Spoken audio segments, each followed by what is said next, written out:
뉴스 정면 승부 2부 시작하겠습니다. 정면 인터뷰인데요. 자, 오늘은 아주 특별한 손님을 스튜디오에 직접 모셨습니다. 여러 가지 환경 문제에 대해서 날로 관심이 높아지고 있는 요즘에 더군다나 이제 요새 가장 중요한 것이 바로 이 탄소 중립 문제 아니겠습니까? 여기에 대한 정부의 방향도 한번 직접 알아보는 시간을 가질 텐데요. 스튜디오에 환경부의 한화진 장관 직접 출연하셨습니다. 어서 오십시오. 네, 안녕하십니까. 예, 바쁘시죠 요새? 네. 아유, 뭐 세종시에서 또 왔다 갔다 하시고 그럴 테니까 바쁘실 텐데. 자, 이 탄소 중립보다도 이 케이블카 얘기 좀 여쭤봐야 될 것 같아요. 설악산 케이블카, 그리고 제주 제2공항 이런 것들이 환경부가 조건부 동의 결정을 내렸는데 이게 사실 찬반 논란이 오래 이어져 내려왔던 거죠. 그죠? 네, 그렇습니다. 예. 근데 이게 대선 공약이었기 때문에 이게 조건부 동의를 내린 거 아니냐 이런 얘기가 있는데 거기에 대한 입장 말씀해 주시죠. 그런 정치적인 결정은 아니고요. 예. 사실 두 사업은 말씀하신 것처럼 오랫동안 그 사회적 논의가 이렇게 진행되어 온 사업입니다. 예. 그동안 보완, 재보완 이렇게 거치면서 이번에 환경 영향을 최소화하는 그런 다양한 대안이 마련되었다. 이렇게 되었다라고 판단한 것입니다. 그러니까 설악산 오색 케이블 사업 같은 경우는 그 강원도 양양군이 2012년에 본격적으로 그 사업에 착수를 했는데요. 그 후에 2015년에 국립공원위원회 심의 또 2020년 행정심판위원회의 재결 등을 거치면서 그 입지 적정성이 검토가 되었었던 거고요. 그래서 최근에 환경영향평가 과정에서는 뭐 예를 들어서 상부 정류장의 위치를 좀 내린다거나 이러한 그 다양한 대안 검토 또 논의를 거쳐서 주관 기관이 이제 원주 환경청입니다. 그 원주 환경청에서 이제 협의 의견을 이제 통보한 사례고요. 제주 2공항도 역시 3년에 걸쳐서 관련된 행정 절차 또 연구 재보완 과정 이러한 것들을 쭉 거치면서 계획의 타당성이라든지 또 입지의 적정성, 그러니까 계획의 적정성, 입지의 타당성이 이제 인정이 된 거고요. 그래서 협의 의견이 이제 통보된 것입니다. 그래서 제주 2공항 같은 경우는 이제 앞으로 환경 영향 평가가 남아 있는데요. 그렇겠죠. 공항이니까. 네. 그래서 환경 영향 평가 단계에서 이제 제기되는 그런 철새 서식지 보존이라든지 이러한 그 다각도의 생태 보존 방안이 마련될 예정입니다. 그래서 사실 개발 사업 특성상 이제 다양한 의견과 갈등이 수반될 수는 있는데요. 이제 환경부는 자연 환경의 보존과 건전한 이용 기회의 증진 또 혜택의 공유라고 하는 자연환경 보존의 기본 원칙 그리고 개발과 보존의 조화와 균형이라는 그러한 그 원칙에 입각해서 향후 절차를 진행할 계획입니다. 조화와 균형 그거 중요하죠. 근데 저는 사실 이 외국 같은 경우에요. 뭐 예를 들면은 융프라우에 올라가는 기차 이거 쭉 하고 일본도 그런 데가 많은 걸로 알고 있거든요. 그리고 오스트리아에도 케이블카나 뭐 이렇게 산악으로 올라가는 그 이 궤도 열차라고 그러나 그런 게 있고요.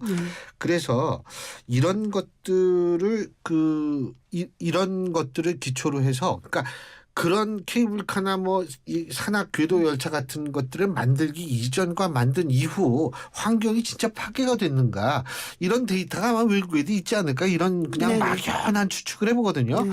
그렇기 때문에 이제 그런 것도 좀 뭐 나중에 좀 환경부가 신경을 좀 써야 되는 거 아닌가 이런 생각도 들어요. 외국과 비교해서 이제 우리의 물론 특수성도 있겠지만 뭐 잘하시고 있겠지만 그 전후를 비교해서 자료들을 좀 모아서 알겠습니다. 자, 그리고 탄소 배출 이제 얘기를 해야죠. 우리나라가 2018년 대비 2030년 탄소 배출량을 40% 감축하기로 했는데 이 유엔 기후 변화 협약이 집계한 143개국의 탄소 배출 감축 규모가 2030년까지 9%인데 우리나라는 40%를 한다. 물론 이제 통이 커서 좋기는 좋은데 이게 4배나 되네요. 네. 근데 지금 말씀하신 유엔 기후변화 협약국 집계 자료는 이제 각국의 조금 더 의욕적인 그 온실가스 감축 목표 요걸 상향을 이제 촉구하기 위해서 전 세계 국가들의 평균 목표 수준을 나타낸 것입니다. 그래서 지금 현재 우리나라의 감축 목표하고 직접적으로 비교하기는 어렵다고 생각은 하는데요. 그래서 비교를 한다라고 하면 어떻게 보면 G7 국가 국가들의 감축 목표하고 비교할 수 있을 것 같아요. 예.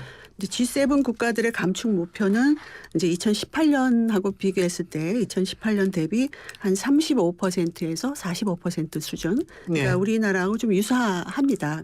그런데 문제는 이제 우리나라의 그 감축 목표가 사실 우리나라 그 제조업 중심의 국내 산업 구조 이러한 것들을 감안을 하면 아주 도전적인 그런 목표임은 분명합니다. 그 도전적이라는 게 조금 달성하기 힘들 수도 있다라는 것으로 이해해도 되겠습니까? 그러니까 도전적이라고 하는 거는 어떻게 보면 그 가능한 한 모든 감축 수단을 예. 적용을 해서 예. 이제 달성을 할 수 있도록 최대한 이제 노력을 하는 그러한 부분으로 보면 될 것 같고요.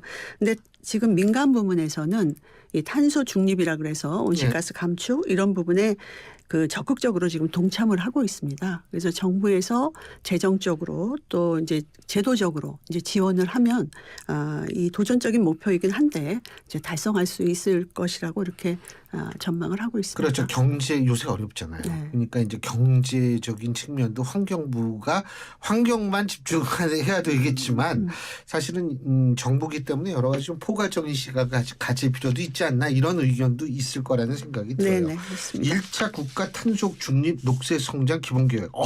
이름이 길어가지고 이거 발표하신다며요? 네, 이제 조만간 발표를 할 겁니다. 예. 예.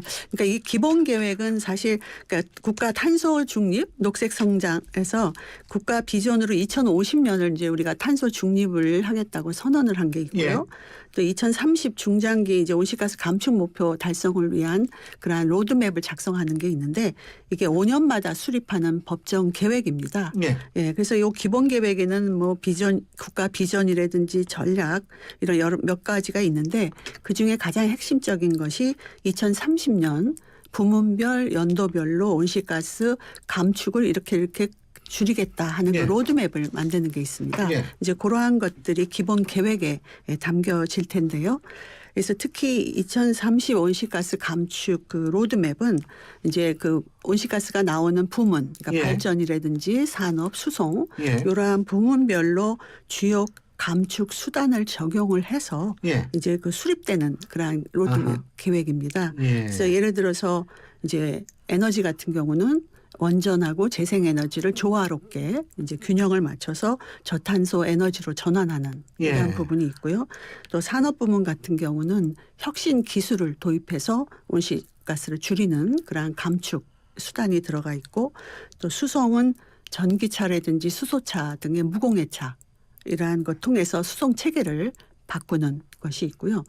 또 온실가스가 나오는 것 중에 이제 폐기물 분야가 있는데 이 폐기물을 자원으로 재사용하는 그러한 순환경제 활성화 이러한 걸 통해서 또 온실가스를 줄이고 또 탄소 배출된 탄소 이산화탄소를 포집하는 그 탄소 포집 기술 예. 또 이제 국외에서 해외에서 감축을 해서 감축 사업을 통해서 이제 줄이는 이러한 여러 가지 가능한 한 주요 감축 수단을 고려해서 2030년에 온실가스 감축 목표를 달성을 하려고 하고 있습니다. 근데 이 전기차, 수소차 참 좋은데 충전소가 많지가 않아요. 네네.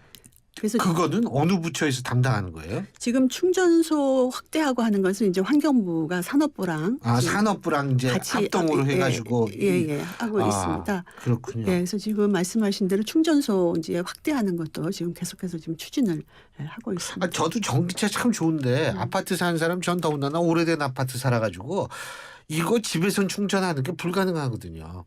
그래서 이게 충전소가 좀 물론 이제 우리 학교 제가 이제 그 명지대학교에 있으니까 우리 학교 가면 차량 충전소가 있어요. 있고 있는데 어쨌든 좀 충전소가 많이 늘어야 되겠다 이런 생각도 드는데. 네네 계속해서 확대해 나가고. 그렇죠. 유로피언 유니언 유럽 연합 같은 경우에는 이산화탄소 배출이 많은 국가나 기업의 수출품에 대해서 무역 관세를 부과하는 탄소 국경 조정 제도 뭐 이런 거를 도입하려고 한다고 하는데 네네. 이거 우리나라 기업들한테 좀 상당히 영향을 줄 수 있는 그런 제도 아닙니까? 아무래도 이제 수출하는 기업, 네. 철강이라든지 이런 쪽에는 이제 영향이 있을 수가 있는데요. 그 EU 지금 탄소 국경 조정 제도 이게 최근에 EU에서 이제 합의가 돼서 시행을 앞두고 있습니다. 근데 지금 올해 10월부터 2023년 올해 10월부터는 이제 전환 기간이라 그래서 이때는 이제 EU에 수출하는 제품 중에 철강, 알루미늄, 시멘트 등의 6개 품목에 대해서 탄소 배출량을 보고하는 그 의무화가 되어 있고요. 예. 이제 2026년부터는 이제 배출량 인증서를 구매해야 되는 그 의무가 부여될 예정입니다. 그래서 지금 이 부분에 대해서 정부가 지난 2월부터 범부처 그 TF를 구성을 했습니다. 그 예. 대응 TF를 예. 구성을 했는데 이 부분은 아무래도 이제 그 어떤 외교적인 협상하고도 연계가 되기 때문에 산업부의 통상교섭본부 이게 예. 이제 주체가 되고요. 또 환경부, 기재부, 외교부 등이 참여를 이제 하고 있습니다. 산업부도 참여를 하고 있는데요.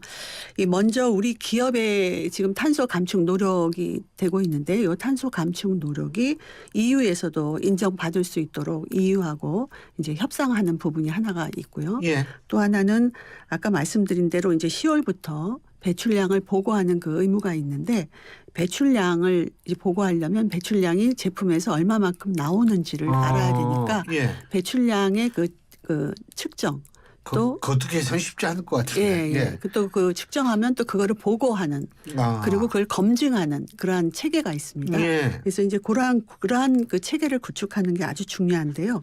사실 중소기업이나 중견기업 같은 경우는 이제 어려움을 많이 얘기를 합니다. 그렇죠. 네. 당연하죠. 네. 그래서 저희가 이제 환경부하고 소속 산하기관이 전담 대응반을 이제 구성을 했습니다. 올 2월에. 예. 그래서 앞으로 배출량 그 산정하는 그 가이드라인 이러한 것들을 만들고 기업의 맞춤형으로 요 배출량 산정을 도와주는 이제 헬프 데스크 이러한 것들도 구축을 해서 이제 중소 중견기업 대상 또 그 원하는 기업을 대상으로 해서 교육도 하고 컨설팅도 이렇게 할 계획에 있습니다. 그거 어쨌든 뭐 일반 기업 부담 좀 많이 줄여주도록 정부가 많이 노력을 해야죠. 요새 참 기업 하시는 분들도 힘든데 맞습니다. 예. 진짜 힘든 분들 많거든요. 네. 근데 이거 탄소 중립 뭐 이산화탄소 배출 이런 얘기하니까 일상생활에서도 이산화탄소 배출 꽤 많을 거요. 국민들 그렇죠. 우리가 사는데 네. 그 온실가스 배출 줄이고 뭐 이산화탄소 배출 줄이고 이거 어떻게 해야 돼요, 그러면? 네, 지금 온실가스 배출을 줄이는 이게 국민 개개인의 참여가 매우 중요합니다. 그러니까 근데 사실 일상생활 속에서 온실가스를 줄일 수 있는 활동은 매우 아주 다양하고요. 우리 주변에 있습니다. 뭐 많은 분들이 알고 계시고 지금 실천을 하는 걸로 저도 알고 있는데요. 예를 들어서 일회용품 사용을 줄이고 그 대신에 다회용기를 쓴다거나. 예, 뭐 예를 들면 커피 같은 데 가서도. 네.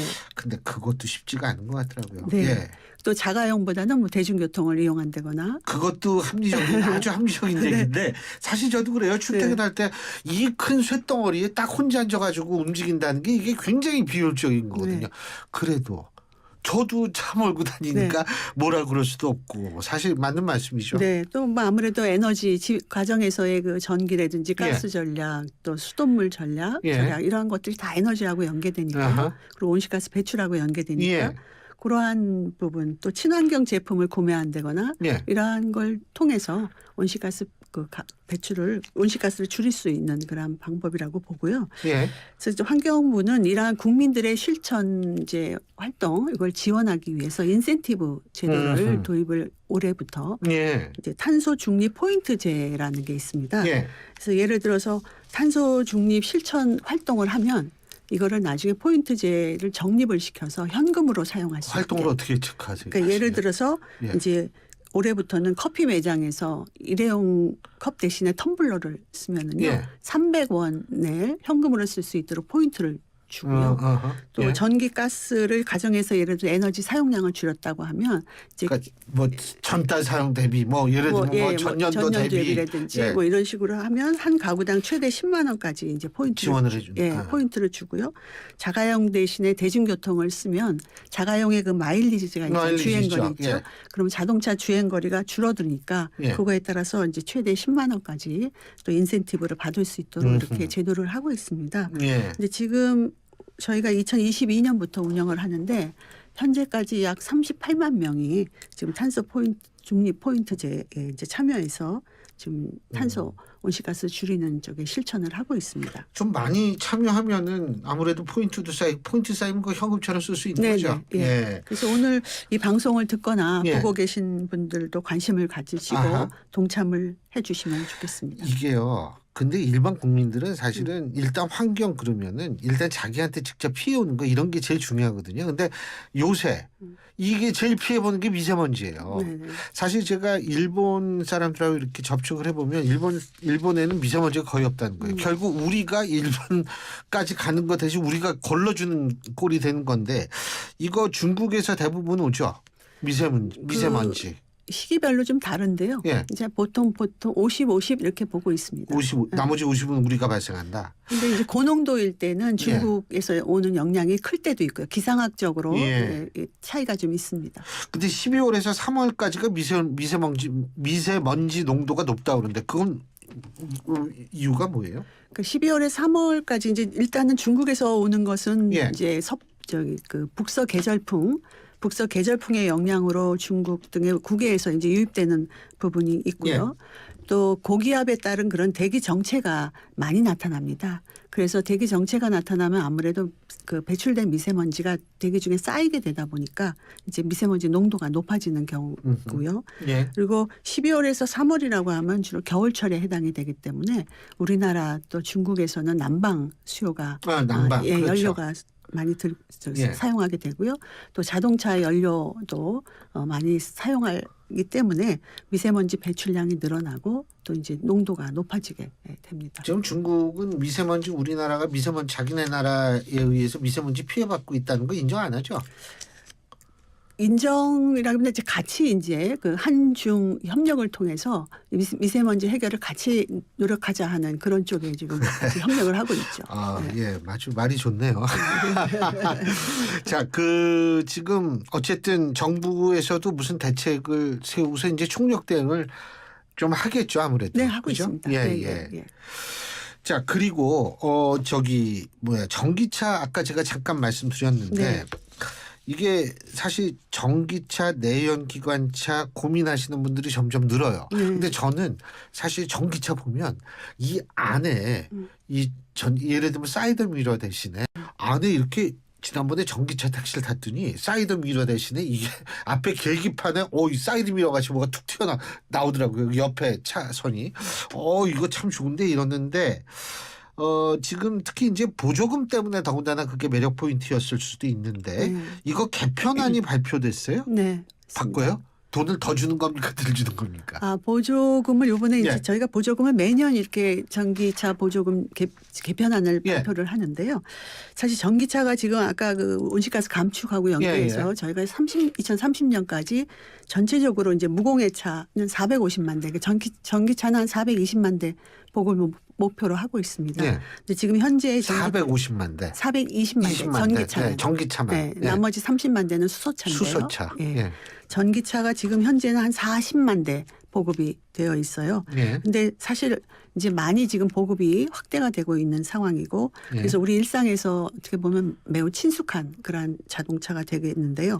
그래서 이번에 전기차 보조금은 이렇게 양적인 확대가 되면서 어떻게 보면 차량의 안전 이라든지 또 이용자의 편의성, 그러니까 충전이라든지 이러한 부분들이 이제 중요한 그 요소가 되기 때문에 질적 향상이 필요한 그런 차원에서 이번에 보조금을 개편을 한 겁니다. 그래서 세 가지를 볼 수가 있는데요. 예. 하나는 보급을 이제 가속화한다는 그 첫 번째가 있고, 두 번째가 기술 혁신을 이제 더 유도한다는 거가 있고. 어떤 기술이요? 그러니까 충전 기술입니까? 배터리가 아니라 배터리. 네. 제가 이거 자꾸 배터리 그래가지고 네. 배터리 그 기술 얘기하는 겁니까? 기술 혁신은 이제 고성능 전기차, 성능이 좋은 전기차, 예. 말씀하신 대로 배터리의 효율을 높일 수 있는. 예. 그래서 배터리 효율이 높고 또 고성능 전기차에는 보조금을 더 주는 거고요. 그리고 마지막으로 이제 소비자의 그 안전이라든지 이용의 편의성 차원에서 예. 보면 제작사가 예를 들어서 충전 인프라를 직접 확충한다. 예. 그러면 보조금을 더 주게 아하. 되고요.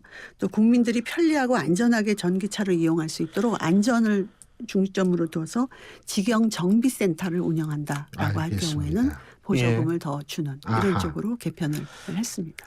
경제 수준이 높아질수록 환경에 대한 관심도 늘게도 있습니다. 그만큼 또 우리 장관님도 하실 일이 많을 텐데 네. 오늘 이렇게 나와주셔서 고맙습니다. 네, 감사합니다. 감사합니다. 예, 지금까지 환경부의 한화진 장관이었습니다.